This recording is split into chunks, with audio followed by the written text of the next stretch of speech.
Robert Plank Show, episode 364. Educate, entertain, and engage. Market your business using YouTube and Facebook Live videos with Lou Bortone. Alrighty. Alrighty, so hey everyone, and thanks for listening in. We're talking right now with Sweet Lou Bortone, and he's known as the Video Godfather, and he's been a pioneer and a thought leader in the video space since the launch of YouTube in 2005, and he's helped thousands of entrepreneurs and companies create and leverage online video to build their brands and dramatically grow their revenue. So, Mr. Lou, glad to be talking to you. Thanks, Robert. It's good to be on. It's good to have you. And so yeah, video. I mean, seems to be your specialty. So, what do you have to say about it? Yeah, it's great because it's growing rapidly. And it's funny because when I first started doing this, God, 10, 11 years ago, people would look at you funny when you'd say online video or you should be doing video marketing. And now it's sort of a given. So it's really, really evolved over the last several years. And that's why I'm excited to be doing it. It's always changing, it's always growing. So just got in the right place at the right time. Awesome. Yeah, and I definitely remember those days when video was just kind of like a thing to be tried, or like if you were doing video, that was a cool like add-on Hmm. to your business. But you're so right. I mean, video now is like there's no reason to not do video with like high definition video cameras built into every smartphone out there, and it seems like the equipment's gotten easier, the software's Hmm. gotten easier, and it's just like sometimes things kind of change for the worse or became like a huge beast to catch up on. But it seems like all this Hmm. video stuff, like you used to have to get all this equipment and all these flip cameras and all this lighting and like Yeah. firewire stuff, but now it seems like it's made a change for the better. It's easier and simpler. Is that right?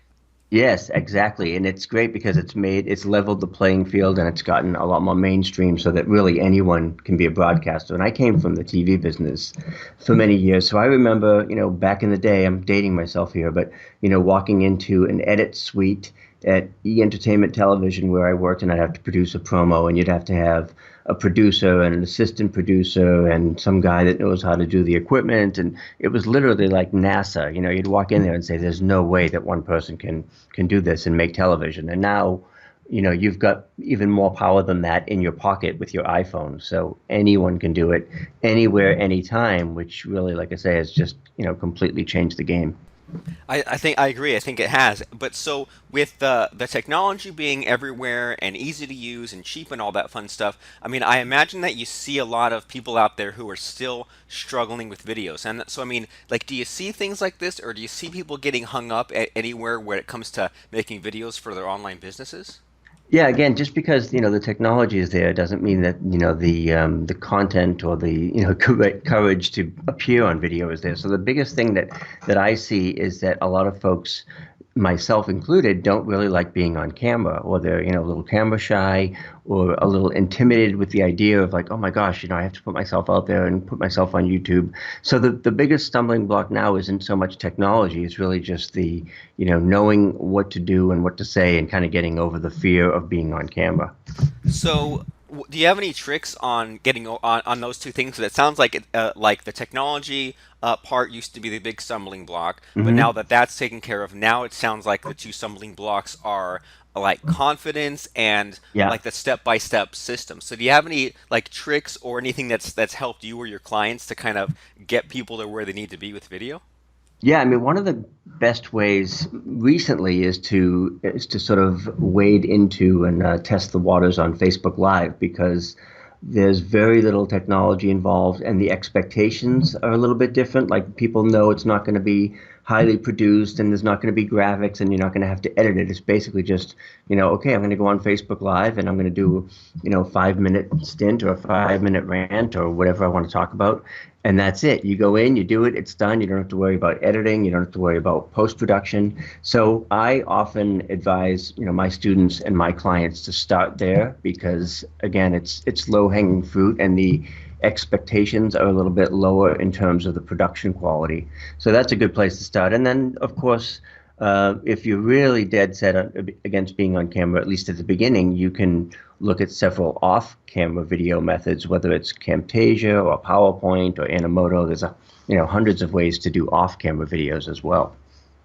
Awesome stuff. So great advice there is to kind of test the waters there on Facebook Live. That way, the expectations aren't as high as say making a professional YouTube video or something like that. You just kind of start going and talk, and then also use those off-camera solutions like Animoto, Camtasia, or PowerPoint. And so I'm glad you brought up Facebook Live because like this is the kind of Hmm. thing where like I'll kind of pick it up for maybe a week or two, and I'll do like a quick live stream every day. And I'm still Yeah. shocked that so many people aren't using Facebook Live because it's not like the olden days, like even like a couple years ago, where with Periscope it was difficult for me to figure out. And so, Yeah. I mean, as far as getting people to do more Facebook Lives, I mean, do you have any kind of like suggestions for people, like as far as like best practices there? Like, do you prefer if someone is starting out to use their desktop versus their Hmm. smartphone, or do you have certain like cues or topics that people should use for their first few Facebook Lives? Yeah, a couple things. Oftentimes, like I sort of refer to Facebook Live as a come as you are party. Like you don't necessarily have to do too much prep. So you can basically share where you are and what you're doing via mobile. So a lot of folks like to start Facebook Live on mobile because maybe they're at a concert or a conference or an event. And again, you can kind of just share what you're doing, almost like you'd take a selfie, except it's a video selfie. So that's an easy way to get started with Facebook Live is to just start with mobile.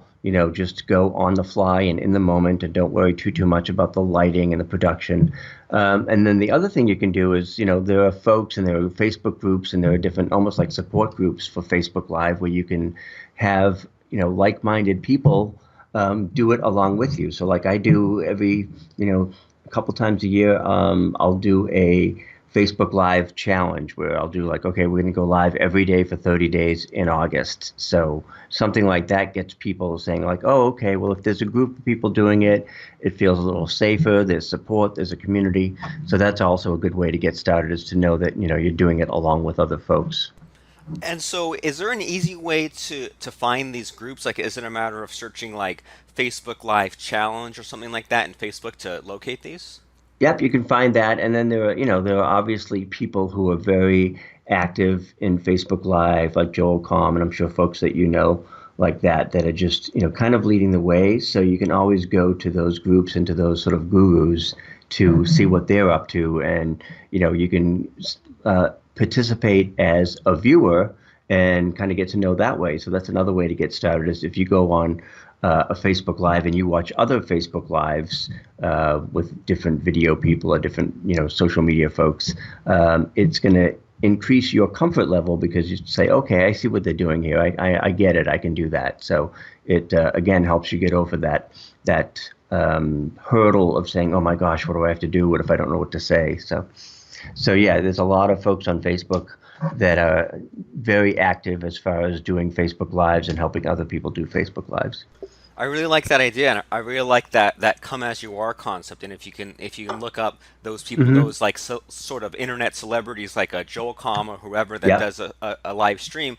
Like I remember when I first saw like some of my mentors when I first saw them create videos, it was a Yep. real breath of fresh air because I thought, oh yeah, not everyone has these super slick, quick cuts, multiple angles. Like Hmm. a lot of these people, they're just keeping it simple by kind of hitting the button, saying whatever's out there on video, and getting the job done. And I mean, sort of along those lines, like there were two different things that happened recently. Hmm. A couple weeks ago, I kept hearing about these things called fidget spinners, and I was like, what the heck is a fidget Right. spinner?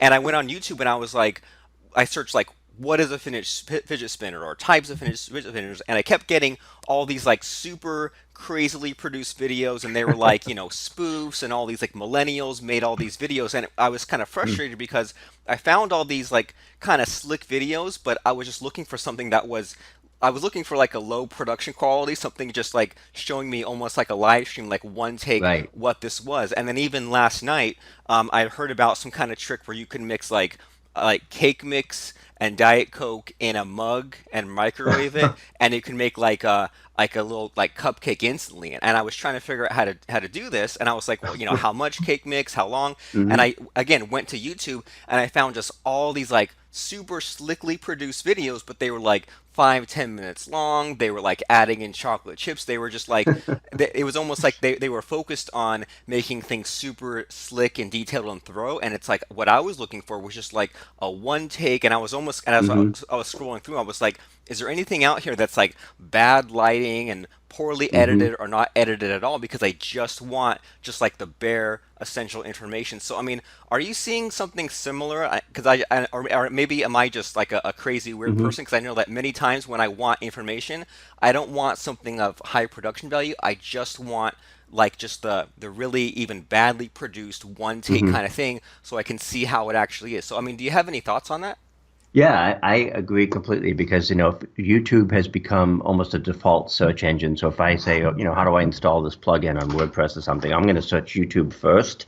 And yeah, there are definitely the highly produced, fancy schmancy videos. But like you, I just want to say, look, just tell me how to do this WordPress plugin. And then I'm often amazed because sometimes, it's like this 12-year-old kid that's doing a really good, not highly produced, but really good video that gives you the solution. I'm like, okay, I just learned how to do a WordPress plugin from some 12-year-old kid who's in the fifth grade or whatever, and he knows more about it than I do. But that's all you want. You just want the answer, you want the solution, and YouTube is great for that. So you don't necessarily have to worry too much about production. You just have to give your audience what they're looking for. So if you can provide that solution and that answer that they're looking for, they're not worried about what you're wearing or what your background is. They just want, they want the solution to their immediate problem.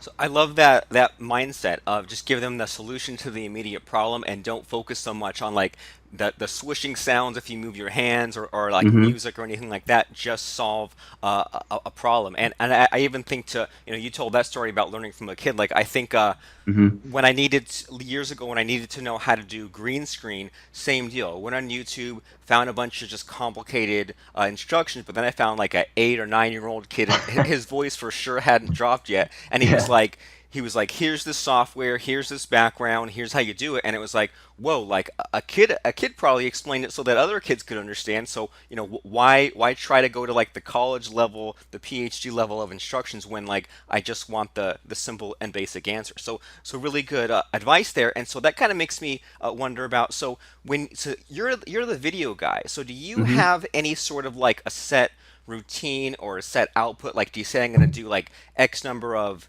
Facebook Lives or Hmm. or number of YouTubes, or is it like do you have a schedule, or is it just a matter of whenever you feel like it?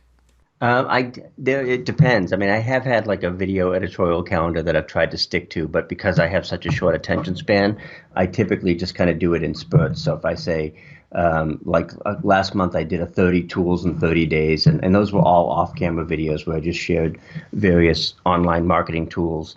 When I do the Facebook challenge, oftentimes I'm really doing it not for other people, but to force me to do Facebook Live for 30 days. So it's a matter of that kind of discipline. But I also make the distinction, and I tell my students about the distinction between quick videos and keeper videos. So, keeper video is like your homepage video, something that's going to have some shelf life, something where you do want to spend a little bit more time and effort on it because it's a branding video and it's kind of a first impression video.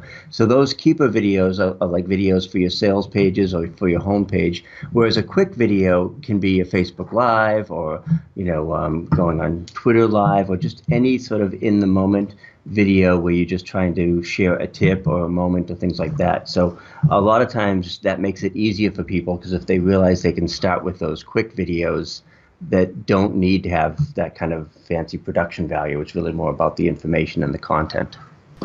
And so sort of along those lines, I've noticed that I'm definitely a quick video kind of guy, and anytime it Hmm. comes time for me to, sometimes I see some of these other marketers that have these really slick videos, and I can tell even though it's like 2 or 3 minutes, they must have either spent 20 grand on it or spent 3 months of their own time. And I always Yeah. kind of look at it, and I'm not sure if it's a matter of like the grass is always greener on the other side or not. But I mean, for those of us who like have pumped out a bunch of quick videos. Like, is there ever a time for us to look at upgrading our equipment, or should we make like a couple of those keeper Hmm. videos, or like how do we know if we have too many quick videos versus some keeper videos?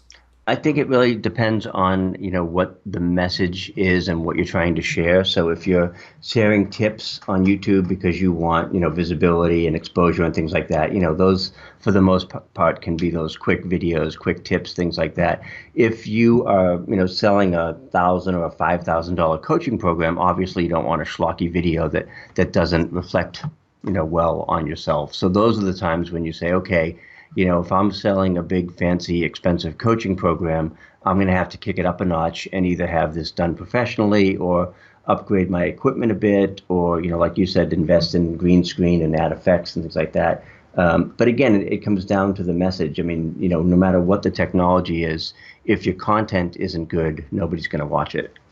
Right. I mean, good reminder there. And I definitely, and I'm sure you have seen those videos where the production quality is really slick, but they didn't really like, say much or do much. So I Hmm. can definitely relate to that. And your advice makes perfect sense there. Where if the end result, if like the path or the funnel you're going to take someone on, if the starting point is some kind of YouTube video, then you don't want to Hmm. start off with a crappy video and they never get to that high ticket coaching program, or for there to be a disconnect. So that makes perfect sense if you're expecting some customers to shell out big bucks to you for some kind of big offer. That makes sense for you to kind of have some of that sort of skin in the game. But sort of so along the lines of some of those videos that seem to look good but are kind of Hmm. missing the mark, like do you ever look for like certain things to be in videos? Like, is it a matter of like should all videos like solve a problem, or like be a Hmm. certain length, or like is there kind of like a checklist of your own that you use to make sure that you're always coming out with good videos?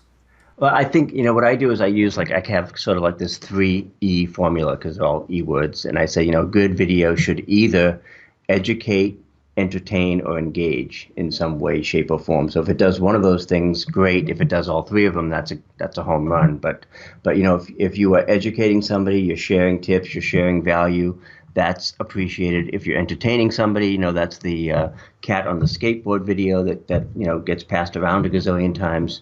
Or if you're just engaging them and you're connecting and really just making the connection with somebody online through video, if you can do any of those things, then you're definitely on the right path. I mean, I think of Jeff Walker, who did Product Launch Formula and sort of invented the idea of doing a series of videos that are somewhat longer. They're really adding value. They're really teaching. So by the time they introduce the product, you feel like, wow, this guy's given me so much value already. For free. The product must be totally worth it. Awesome, and I like that idea too of like putting so much stuff out there, but that by the time it comes time to sell something, you don't have to do a lot of work because a lot of the kind of pre-selling has already been done for you. So educate, entertain, engage. And so when we're making these videos, and like you mentioned that you've done these like challenges and things like that, Hmm. do you ever find yourself running short on ideas, or like how do you come up with ideas, especially if you know you're going to be cranking out a lot of content? Hmm. It's interesting because again, it's sort of like in spurts. Like you may be inspired and say, "Oh, I have an idea for a video series." So anything that you can do that's a series or anything that's a theme that you can break up. Like you might think, "Oh, okay, I've got this 10 minutes worth of material. Are you going to do one 10-minute video or five 2-minute videos?" And my thinking is it's better to do five 2-minute videos because it gives you more content and it's easier for the viewer to digest in smaller pieces. So the content stuff hasn't really been an issue for ideas. I think you just have to sit down and sort of, with your notebook or whatever, think, if I was going to do a blog post or an article or a social media post, how can I do that same content in video and find a new way to deliver it that's going to be really engaging? Awesome, and I love that idea of kind of or thinking of the idea once, like putting in a blog post and then saying, "Oh yeah, well this blog post caught on. Let me kind of make the video version along with that, and kind of double dip." And so, if we're making all these kinds of videos and things like that, like I know that sometimes I'll make some of these screen capture videos and I'll show like a Hmm. website, or I'll show WordPress or things like that, and then as you know, like the look of software always changes, and the look of especially things like WordPress always changes. And so now Yeah. I'm at the point where I have all these kind of 3, 4, 5 year old videos that have good content, but the screen looks small or the software looks out of date, and I'm kind of in the situation where there's all kinds of views on them, and I don't really want to delete that. And I know that Hmm. I probably should kind of create an updated version and link to that. But I mean, is that the only option, or is there like a better solution if you have a lot of videos out there, but the look is sort of out of date? Yeah, I mean, you don't want to lose the views, like you say. So I very rarely will delete a video on YouTube if it has a lot of views, because YouTube's going to kind of reward you for the number of views. But you can certainly do the 2.0 version or the updated version, and link to it, or even go back to that original video without deleting it, and maybe adding an end card like at the end of the video to kind of funnel folks to the newer version of it. You can you can edit it basically without having to delete it and lose the views. Fair enough. So I need to do that. So that's a great solution. So basically, have like multiple ways for people to get from the old video to the new one. So not just the link in the description, but I also hadn't thought of adding in like an end card, or like even like an Hmm. annotation or something throughout the video, just so that people know it's absolutely clear. I don't want to delete this because it has a lot Yeah. of views, but here's the latest and greatest kind of version of this. So great. I mean, we've kind of covered a lot of ground here. I mean, talked about how to make videos like interesting and have the Hmm. three E's, and find some of these groups and start with Facebook Live, and join some of these challenges where you can do 30 videos in 30 days, and look at some of these people who are killing it with video, your Jeff Walkers, your Joel Coms, and kind of be Hmm. reassured that even they kind of don't have it figured out, and even just kind of come as you are and talk about either where you are and what you're doing. That way you can get a handle of the Facebook live streaming app, and that way like when you hit the button what's going to happen. So it seems like as you repeat, it becomes less and less uncertain, less scary when it comes time to actually record or put out videos for yourself. And so having said all this cool stuff, and there's all this Hmm. cool technology available, where are people I know we kind of talked about this at the beginning, but like where, I Hmm. mean, what kind of advice would you give to someone who's like listening right now, and they say like, well, I've heard all this, it sounds great, I know I should be doing it, I know it's easy, but I still can't quite do it. I mean, any sort of like motivation or advice that you'd give to people who are just like stuck when it comes to putting out videos? I think part of it's just that the return on investment is great because you're really making a connection. I don't think there's any better way to truly connect and engage with your potential prospects or clients or colleagues than with video. I mean, it kind of accelerates the sales process. It can get you to where you want to be faster. Again, when you're doing video, whether it is a Joel Calm or somebody that's lesser known, you're building trust and credibility with that video. You're making a connection, and you're doing things that you really can't do in a social media post or a blog post. Perfect. As you're saying that, it reminds me of what is that old classic like Wall Street Journal ad from the 1920s? It's like, here's these two people, and they Hmm. graduated high school almost identical, but then one person used the Wall Street Journal and became like Yeah. a multimillionaire, and the other one ended up being homeless. And I kind of gravitate to that because I think like as weird as video is, or as like a scary thing it might be if we haven't done it before. It's like I kind of think about if there's someone out there who's probably very identical to me and what I do. And Hmm. starting from now on, if they just start killing it with video and I ignore video, then I mean that's like a one up that they will have. So if in order for me to kind of stay ahead, be competitive, like I need to kind of up my game with video or keep doing video if anyone else to do it, because it's easy for anyone out there to do it. So I mean, really good kind of things to chew on and really good Hmm. advice. And I want to make sure that we know all about your websites and what you have going on. So can you kind of tell us about if people kind of listened to our conversation today and they liked all the advice that you gave us? I mean, where should they go? What's kind of that next step for them? You can go to loubortone.com, which is my main website, and from there you can find classes and programs and things like that. And I'm also doing I do those Facebook Live challenges fairly often, so you can find my Facebook page at Lou Bortone to find that. Super cool. So loubortone.com, that's LOUBORTONE.com, to find those Facebook Live groups, to find those classes and programs. And so, just out of curiosity, Mr. Lou, out of all the classes and the programs that you have out there, I mean, what's your favorite right now? It's usually the most recent one because everything changes so quickly. So like I do a Facebook Live challenge, like a 14-day Facebook Live challenge, and I update that constantly because Facebook changes constantly. So I like to keep things as up to date as possible so everybody has sort of the newest, latest, greatest tips and tricks.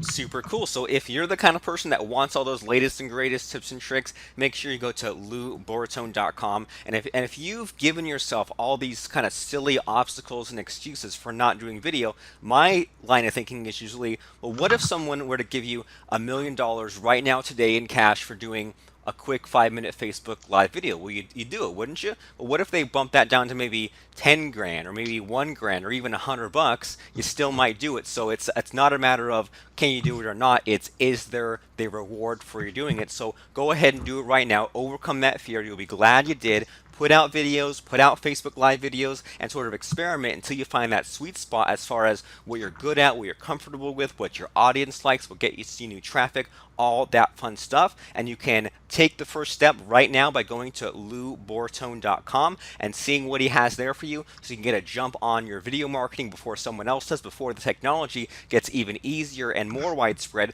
So start doing these Facebook Lives, check out that 14-day Facebook Live challenge, and you'll just get better and better from there. So I want to thank you so much, Mr. Lou, for stopping by and sharing all this amazing Facebook Live streaming and video knowledge. So I appreciate you coming by and for sharing that stuff with us. Thank you, Bob. I really appreciate it. It's great to talk with you.